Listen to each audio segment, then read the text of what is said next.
Hello friends, ഇന്ന് തലക്കറി എങ്ങനെയാണ് ഉണ്ടാക്കുന്നതെന്ന് നമുക്കൊന്ന് കണ്ടാലോ. എനിക്കിവിടെ കേരച്ചൂരയുടെ 2 തല കിട്ടിയിട്ടുണ്ട്. അപ്പോൾ അതിനെ തലക്കറി വെക്കാം. അപ്പോൾ നമ്മുടെ വീഡിയോസൊക്കെ ഇഷ്ടപ്പെടുകയാണെങ്കിൽ ഒന്ന് സപ്പോർട്ട് ചെയ്തേക്കണേ. അപ്പോൾ എണ്ണ ഒഴിച്ചു.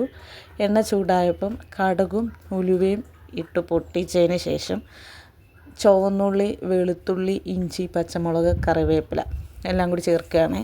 ഇത് നന്നായിട്ട് വാടണം. ഒരുപാട് ഫ്രൈ ആകണ്ട, ഒന്ന് ജസ്റ്റ് ഒന്ന് വാടി കിട്ടിയാൽ മതി. ഇനി നമുക്ക് പൊടി ചേർക്കാം. ഞാനിവിടെ പൊടിയായിട്ട് എടുത്തിരിക്കുന്ന മുളക് പൊടി, മല്ലിപ്പൊടി, മഞ്ഞൾപ്പൊടി, കുരുമുളക് പൊടിയാണ് കേട്ടോ. മല്ലിപ്പൊടി ഓപ്ഷണലാണ്. ചില നാട്ടിൽ മല്ലിപ്പൊടി ചേർക്കാറില്ല, ചിലയിടത്ത് മല്ലിപ്പൊടി ചേർക്കും. ഞാനിവിടെ മല്ലിപ്പൊടി ചേർക്കുന്നുണ്ട്. കാര്യം ഞങ്ങളിവിടെ കുറച്ച് മുളകിൻ്റെ എരിവ് ഇച്ചിരി കുറവ് ഉപയോഗിക്കുന്ന ആൾക്കാരാണ്. പക്ഷേ ചാറിന് ഇത്തിരി തിക്നെസ് വേണമെന്താനും, അത് കാരണം കുറച്ച് മല്ലിപ്പൊടി ഞാൻ കൂടുതലായിട്ട് ഇതിലേക്ക് ഉപയോഗിക്കുന്നുണ്ട്. അതേപോലെ നമ്മുടെ പൊടികളൊക്കെ നന്നായിട്ട് മൂക്കാൻ ശ്രദ്ധിക്കണം. നല്ല അതിൻ്റെ പച്ചച്ചുവയൊക്കെ മാറിയിട്ട്, പച്ചമണമൊക്കെ മാറിയിട്ട് നന്നായിട്ട് മൂത്ത് വരുമ്പോഴത്തേക്കിനും നമുക്ക് വെള്ളം ചേർക്കാം.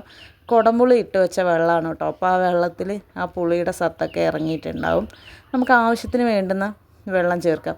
കാര്യം തല വേവണമല്ലോ, തലയ്ക്ക് നല്ല വേവുള്ളതല്ലേ. പിന്നെ നമുക്ക് ഒരു 5-6 ചുള പുളിയും കൂടി ചേർക്കാം. പിന്നെ പാകത്തിന് ഉപ്പും ചേർക്കാം.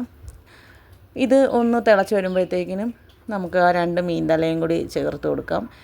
ഞാനിവിടെ തല 2 സൈഡും അപ്പുറവും ഇപ്പുറവും തിരിച്ചിട്ട് വേവിക്കുന്നുണ്ട്. ഇതാ നമ്മുടെ കറിയൊക്കെ നന്നായിട്ട് തിളച്ച് വരുന്നുണ്ട്. ഇത് നന്നായിട്ട് വറ്റി വരണം കേട്ടോ. ഒരു ദിവസം ഇരിക്കുമ്പോൾ ഈ കറി നല്ല ടേസ്റ്റാണ്.